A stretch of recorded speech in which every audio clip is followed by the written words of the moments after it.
In today's video, I wanted to continue my presentation on the movement of the Sabbatean frankists, its impact on world history, as well as its role in occultism. It's a story of mysticism, revolution, secrecy, and blood sacrifice. That would eventually lead to the Armenian Genocide, the spread of Wahhabism, and the establishment of Israel. As this is a two-part video, I recommend everyone go back and watch part 1 if they haven't already, where I spoke about the roots of Sabbatai, Lorianic Kabbalah, and the Messianic movement of 1666. With that being said, here is part 2 of Redemption Through Sin. Removed by almost a century since the Messianic mania of 1666, Sabbatianism still lived on in Europe, the Ottoman Empire, and the port cities along the coast of North Africa. While there were different sects by this time, the Sabbatians were often held under a lot of suspicion and scrutiny, as they were known for their secrecy, tribalism, and apostasy, with many of the more prominent figures being connected to positions of power within politics, trade, and industry.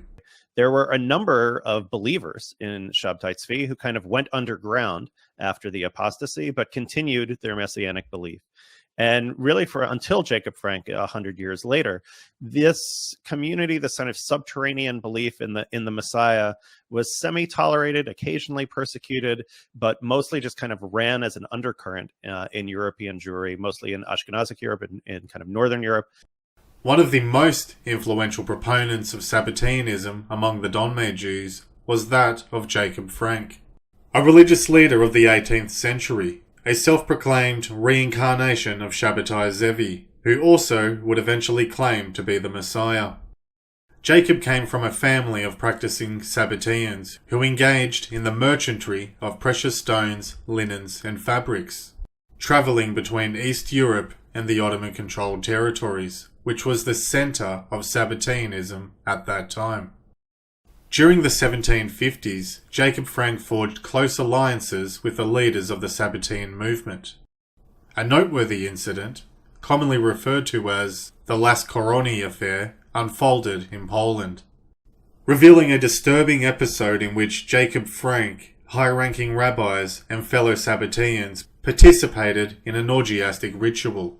This event featured the consumption of non-kosher wine, dark rituals, and open orgiastic sex. The practitioners even engaged in sex magic that sacrilegiously desecrated the Torah. At the center of the party was the wife of the local rabbi, naked with nothing but a bridal Torah headpiece on, being defiled by all the partygoers.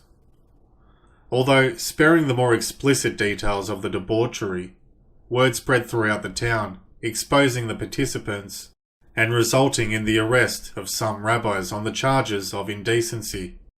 Notably, Jacob Frank, being a citizen of the Ottoman Empire, managed to avoid being placed under arrest and was allowed to leave unscathed. According to Robert Zephyr in his book 1666, quote, Jacob Frank asserted that God, the Creator, was different from the God who had revealed himself to the Israelites. He believed the biblical God was evil. Belief widely held in Gnostic circles. Where Frank separated himself was by rejecting every moral law and commandment and declaring that the only way to a new society was through the total destruction of the present civilization. He insisted that child sacrifice, rape, incest, and the drinking of blood were perfectly acceptable and necessary religious rituals. Unquote.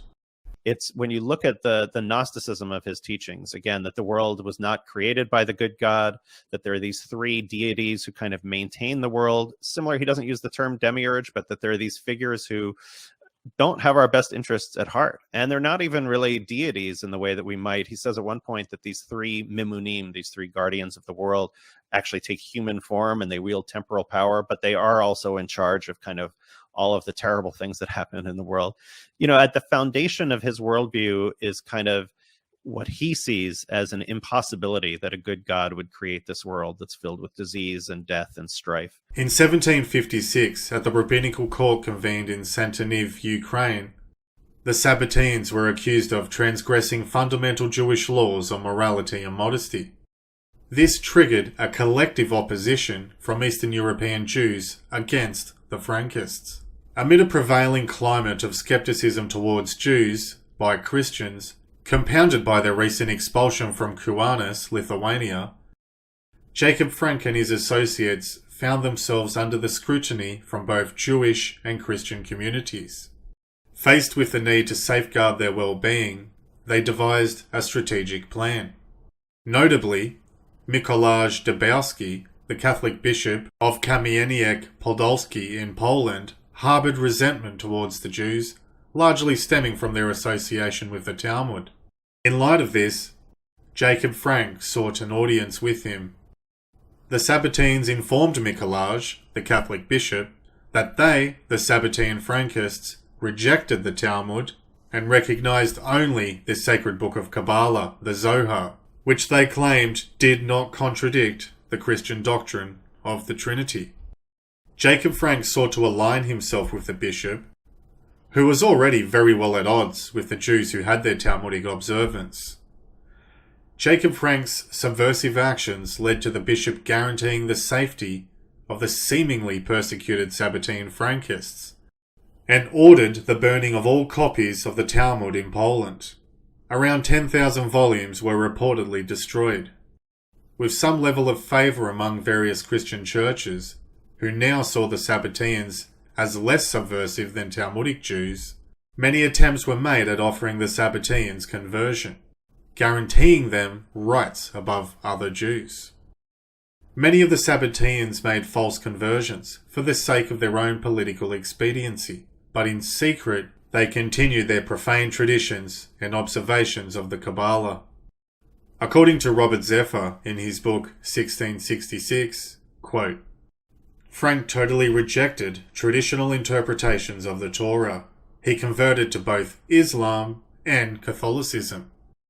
He often slept with his followers as well as his own daughter, while preaching a doctrine that the best way to imitate God was to cross every boundary, transgress every taboo, and mix, as he claimed God did, the sacred with the profane. Unquote. Jacob Frank's false conversion to Christianity ended up providing him the opportunity to rub shoulders with nobility and people who would be considered among Central Europe's elite. The baptism of the Frankists took place at the churches of Lwów, which was celebrated by the Polish nobility. Jacob Frank himself was baptized in Lwów, 17th of September, 1759, and again in Warsaw the very next day, with King Augustus III as his godfather. According to Frank's own writings, he saw it necessary to act in secrecy, as he claimed, quote, Indeed, this is the principle of the true way itself, just as a man who wishes to conquer a fortress does not do it by means of making a speech, but must go there himself with all his forces, so we too must go our way in silence. It is better to see than to speak, for the heart must not reveal what it knows to the mouth. We are under the burden of silence. Here we must be quiet and bear what is needful, and that is why it is a burden. When a man goes from one place to another, he should hold his tongue. It is the same as a man with a drawing bow. The longer he holds his breath, the further the arrow will fly. Unquote.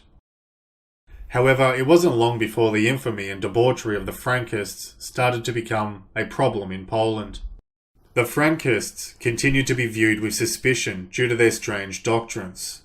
Frank was arrested in Warsaw on the 6th of February 1760 and was delivered to the church's tribunal on the charge of heresy. He was convicted and imprisoned in the monastery of a city in southern Poland. Frank's imprisonment lasted 13 years, yet it only increased his influence by the sect by surrounding him with an aura of martyrdom. By 1788, Frank's influence had grown expediently. He and his daughter, as well as many of his followers, moved to Offenbach in Germany, where he assumed the title of Baron of Offenbach and lived as a wealthy nobleman, receiving financial support from his Polish and Moravian followers, who made frequent pilgrimages to Offenbach. During his later years in Germany and Poland, he would become acquainted with none other than Adam Weishaupt and Mayer Amschel Rothschild of Frankfurt. According to Rabbi Marvin S. Antelman, in his book To Eliminate the Opiate, Volume 2, we read the following. Quote, Frankfurt at the time was the headquarters of the Jesuit Adam Weishaupt, founder of the Illuminati, as well as the Rothschild brothers' financial empire. This is worth repeating. Frankfurt was the birthplace of both the Illuminati and the Rothschild Empire. When Jacob Frank entered the city, the alliance between the two had already begun. Weishaupt provided the conspiratorial resources of the Jesuit order, while the Rothschilds contributed the money. What was missing was a means to spread the agenda of the Illuminati, and that the frankists added their network of agents throughout the Christian and Islamic worlds. Jacob Frank became instantly wealthy because he was given a nice handout by Mayer Amschel Rothschild of Frankfurt. Unquote. Upon the death of Frank in 1791, Eve Frank, the daughter, became the holy mistress and leader of the sect. By this stage, Sabbatean Frankists and those who belonged to the secret fraternal orders deriving from the Donmei Jews had spread their influence deep into Masonic lodges, the nobility of various nations, and among various trade corporations which operated all throughout Turkey, the Balkans, and Western Europe. One of the most tragic events that took place in history, which was spearheaded by Sabbatean Donmei Jews, was an influential political movement at the turn of the 20th century, known as the Young Turks, which are irrefutably the ones responsible for the Armenian Genocide. The Young Turks were a revolutionary political force which operated under the guidance of a Judeo-Masonic sect, which, much like the Bolshevik Revolution which would take place a decade later in Russia, sought a coup d'etat. An article by the Department of History, Bilkent University, Ankara, Turkey, highlights the reports of the British Embassy in Istanbul during the years of the Young Turks Revolution and shortly thereafter, which detail Freemasonry and Judaism were inextricably connected to the Young Turks movement. In light of these sources, and also Paul Dumont's research, which is cited in the same article, revealing the activities of Freemasonic lodges of Salonika, he argued that, quote, the role and relationship of Freemasons, Jews, and Ottomans and Young Turks were more interconnected than previously thought, unquote.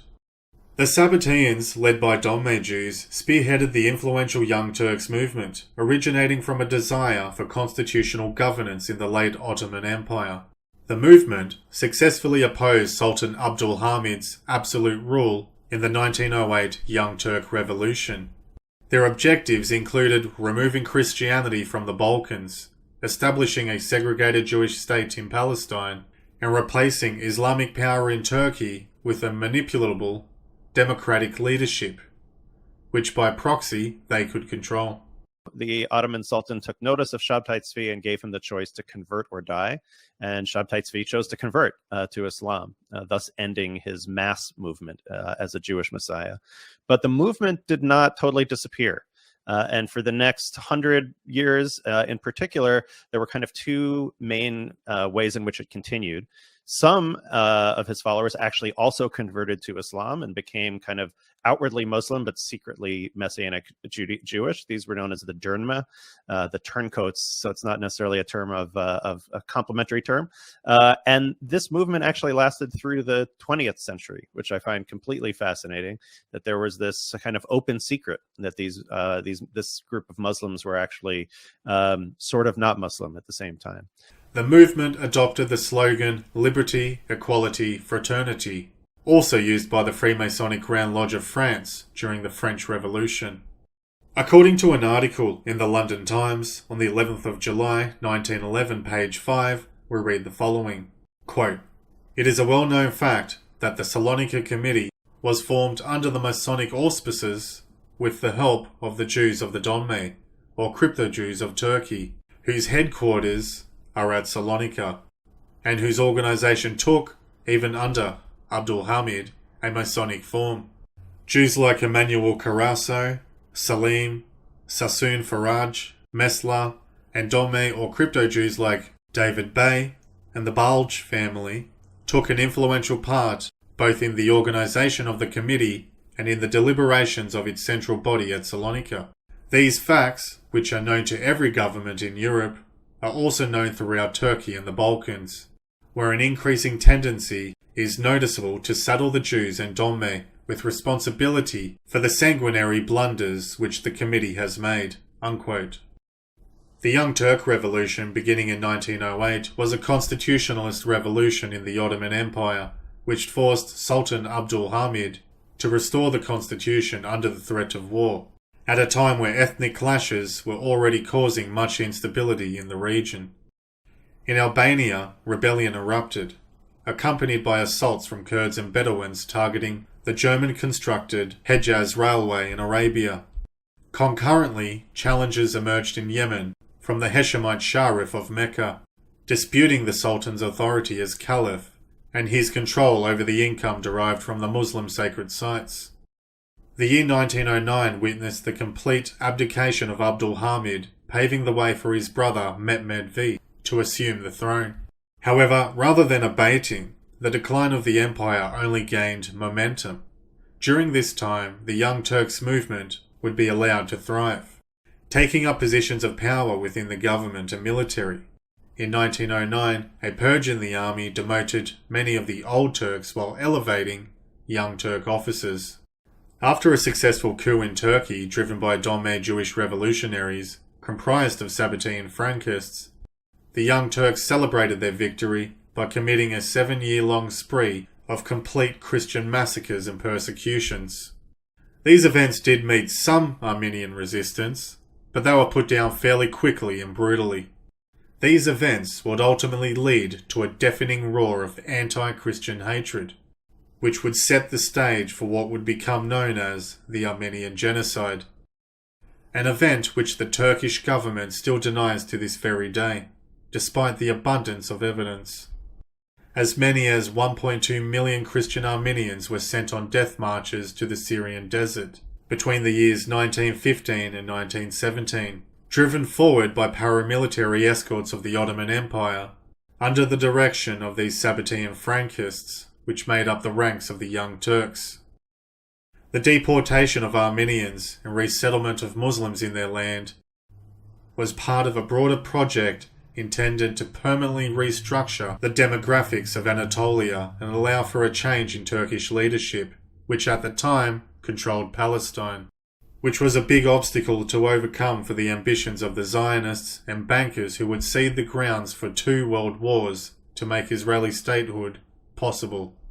According to Turkish historian Mevlin Zadar Rifat, in 1929, in his book Inner Folds of Ottoman Revolution, he claims the following, quote, "The Armenian Genocide was decided between August 1910 and October 1911 by a young Turkish committee composed entirely of displaced Balkan Jews, in the form of a syncretist Jewish-Muslim sect, which included Talat, Enver, Behadin, Shakir, Jamal, and Nizam posing as Muslims.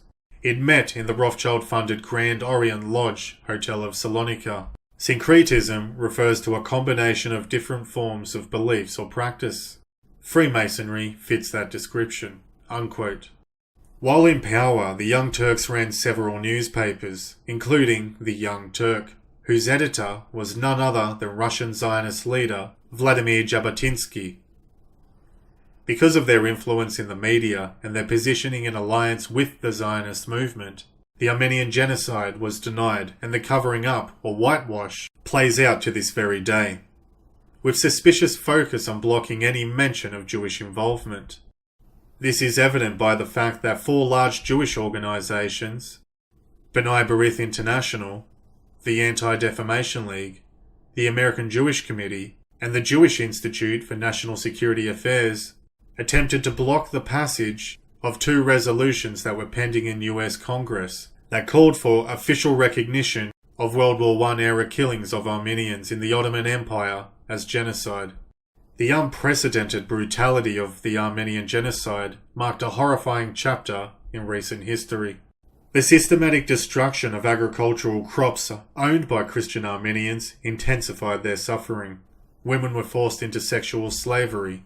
and organized executions resulted in mountains of bodies disrupting riverbeds and fostering disease. Overcrowded refugee centers and orphanages frequently turned away children, leading to malnutrition, abandonment, and tragically, death. It left a scar so large on Armenia, one of the oldest Christian countries in the world, that less than a third of Armenians in the world actually live in Armenia today. By the year 1917, the United States had entered the First World War in support of the struggling United Kingdom. That same year, the Balfour Declaration was revealed to the public, which brought attention to the already well-documented Zionist ambitions of the Rothschild banking dynasty. The Balfour Declaration was a letter written by British Foreign Secretary Arthur Balfour to Lionel Walter Rothschild, in which he expressed the British government's support for a Jewish homeland in Palestine. One of the final steps, expressed by the proponents of the Yodid Yinon plan, which has been echoed by Sabbateans for centuries prior, is the building of the Third Temple, which holds great significance in the realization of Messianism and the Kabbalah, which many believe will mark the revelation of the Jewish Messiah, which some claim will be a reincarnation of Shabbatai Zevi, although many Christians claim it will be marked by the arrival of the Antichrist, as prophesied in the Book of Revelations. One more noteworthy pathway taken by the Sabbatean Dom-Made Jews, which I will mention briefly in this video, which helps shine a light on the situation in the Middle East, especially in regards to Zionism and the persecution of Houthis in Yemen, is that of the Saudi royal family. Both Abdul Wahhab and his sponsor Ibn Saud, who founded the Saud dynasty, were of Dom-Made Jewish origin. In fact, on the Jewish Virtual Library website you can read a brief history of Ibn Saud, the first monarch of Saudi Arabia, which details how the British armed and financed his capture of the Arabian lands, now known as Saudi Arabia. The establishment of Wahhabism and the Saudi Arabian dynasty would reshape the cultural and religious fabric of the Middle East forever. The US Department of Defense has released translations of a number of Iraqi intelligence documents dating from Saddam's rule.